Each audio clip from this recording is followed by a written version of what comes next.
మొత్తానికి మేడిగడ్డ ఇష్యూలో మామ అల్లుళ్ళు ఇద్దరూ అడ్డంగా బుక్ అయ్యారుగా.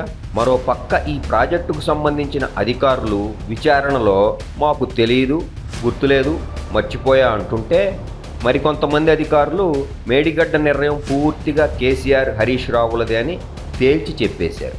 ఇప్పటికే ఈ కేసు హైకోర్టులో నడుస్తుండగా విచారణకు మాత్రం మన దొరగారు హాజరే అవటం లేదు. ఎందుకు హాజరు కావటం లేదని ప్రశ్నిస్తే, నాకంటే ఎక్కువ తెలుసా ఈ కోర్టుకి అని దొర బుకాయిస్తుండు. ఇక దొరవారి పాలనలో బయటపడ్డ ఇంకో విషయం ఏమిటంటే, బ్యారేజుకు సంబంధించిన ప్రాజెక్టు నివేదికలు ఏవి కూడా కేబినెట్ ముందుకు రాకుండానే ఆమోదించారట. అసలు కాళేశ్వరం ప్రాజెక్టుకు సిడబ్ల్యూసి ఆమోదమే లేదట.